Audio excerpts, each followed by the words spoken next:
Com isso, o que a gente tem é um cessar-fogo que parece que não é cessar-fogo, porque nenhuma das partes parece ter respeitado, e Donald Trump, super nervoso, pedindo para Israel não bombardear o Irã. Ou seja, o que a gente tem é um presidente dos Estados Unidos que entrou numa guerra sem querer entrar nessa guerra por motivos internos, ele prefere muito mais ficar lutando contra imigrantes irregulares nos Estados Unidos do que se meter com temas internacionais, isso faz parte da própria política que elegeu Donald Trump, do que resolver esse problema, e, na verdade, resolver esse problema de forma rápida, que é um problema causado por Israel com esse ataque ao Irã. O que a gente tem nesse momento é uma tentativa de conversa para que esse cessar-fogo, que não foi aceito por nenhuma das partes de forma oficial, ou seja, com um comunicado conjunto entre os países ou com uma manifestação da chancelaria de qualquer um dos países, ou seja, de Israel e do Irã, que esse cessar-fogo, que parece um cessar-fogo completamente virtual, volte a funcionar. Ou seja, o que a gente tem é uma confusão aqui de falas, uma confusão de ideias baseadas num presidente que quer sair a todo custo desse problema para poder voltar aos seus assuntos internos que inclusive lhe custam muita popularidade nos Estados Unidos. Hugo, você tocou em um assunto que, para mim, é um dos que mais me chama a atenção nesse conflito inteiro, que é essa tentativa de Trump buscar esse protagonismo na busca pela paz. A gente viu esse discurso durante toda a eleição, o Trump dizendo que, imediatamente depois que entrasse na Casa Branca, ia cessar o conflito entre Israel e o Hamas, ia cessar o conflito entre a Ucrânia e a Rússia. A gente vê agora um terceiro conflito acontecendo. Donald Trump, como você deixou bem claro, pulando aí uns degraus da diplomacia e anunciando um cessar-fogo que não está sendo cessar-fogo pelas redes sociais. E, ao mesmo tempo, eu me lembro que na semana passada, na semana retrasada, quando esse conflito começou de fato entre Irã e Israel, o próprio Vladimir Putin, presidente da Rússia, ele tinha se colocado ali à disposição para ser esse elo que faria, então, essa ligação entre os dois países, para cessar esse conflito. Queria que você tentasse falar, então, pra gente como é que funciona, né? O que é que você vê dessa tentativa de Trump ser protagonista e, de fato, diante dessa tentativa dele, como ele já dizia anteriormente, de tentar acabar com os conflitos, e a gente não tá vendo isso acontecer.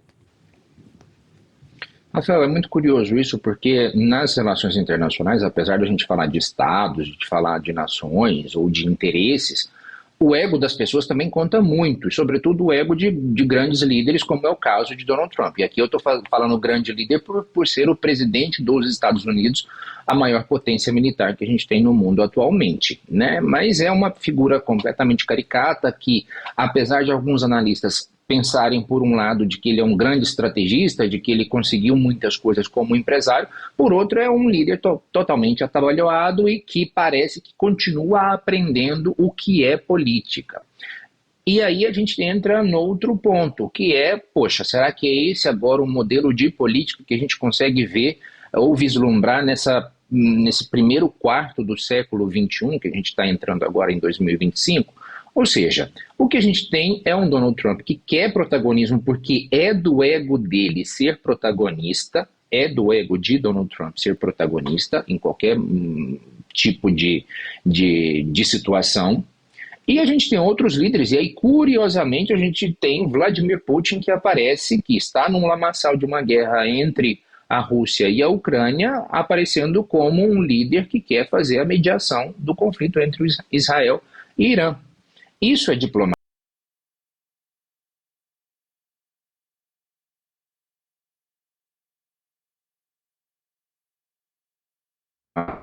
de uma pessoa como Donald Trump e passe para esse processo de negociação entre ambas partes, né? Aqui a gente tem um jogo de ego tanto de Donald Trump como também de Benjamin Netanyahu, que também tem seu lamaçal interno dentro de Israel. E, claro, quando tudo isso se soma, acontecem coisas atabalhoadas, como foi esse anúncio de um cessar-fogo que parece que, com aquela expressão espanhola, pero no mucho, não? A gente está falando de um conflito que é bem distante dos Estados Unidos, apesar da gente saber totalmente da relação intrínseca entre Israel e Estados Unidos, mas outro ponto que me vem ainda em relação ao Trump e essa tentativa de protagonismo é o fato de que os Estados Unidos estão vivendo os próprios problemas internos. O Trump está enfrentando muitas manifestações contra a política dele de deportação. Quanto você acha que essa tentativa também dele, atabalhoada, como você deixou claro, também é uma forma dele recuperar esse protagonismo dentro do próprio país, fazer com que as pessoas esqueçam dessa política que tem trazido muitos reveses para ele? Olha só, do ponto de vista interno, para ele é muito melhor terminar o conflito, dar um jeito de acabar com os conflitos mundiais que ele disse que iria acabar, sobretudo o conflito entre Israel e Irã, no qual ele se meteu de cheio quando fez o ataque a Fordow, porque a promessa da política, a promessa da campanha política de Donald Trump era Make America Great Again, ou seja, era uma política para dentro. Tudo que estava acontecendo, está acontecendo nos Estados Unidos, da porta para dentro, foi aquilo que os votantes de Donald Trump votaram para que ele fizesse. Por mais que haja algum tipo de oscilação na popularidade ou na aprovação do governo de Donald Trump, o que está acontecendo da porta para dentro foi aquilo que os eleitores votaram para que acontecesse.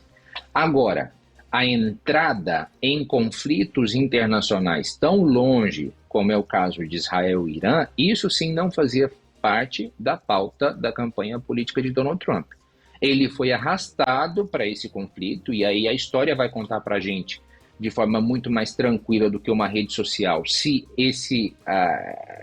arrasto foi feito de forma proposital por Benjamin Netanyahu, ou houve algum interesse por parte dos Estados Unidos em entrar nesse processo, mas esse movimento de arrasto dos Estados Unidos para a guerra faz com que Donald Trump tenha problemas internos, já que a promessa de campanha dele era que ele não se envolveria e que, inclusive, acabaria com esses conflitos, o que não ocorreu, tanto com o conflito da Rússia com a Ucrânia, quanto o conflito de Israel com o Hamas na faixa de Gaza. Nem ambos conflitos continuam latentes e o desastre humanitário da faixa de Gaza continua aí gritando aos olhos de todo mundo, e além disso se somou o fato da guerra de Israel com o Irã, que os Estados Unidos acabou sim se imiscuindo de forma completamente direta. Isso sim, do ponto de vista interno, é um problema para Donald Trump. Se a gente parar para pensar, poxa, então ele estaria disfarçando aquilo que está acontecendo internamente com esse problema externo. Não, não, não. É todo o contrário. Ele tem que terminar esse problema externo, que é a guerra de Israel contra o Irã, para voltar para os seus problemas internos e poder cuidar dos Estados Unidos. Hugo, a gente já volta para esse assunto de guerra, só quero trazer uma informação aqui, uma informação triste, que a família confirmou a morte da brasileira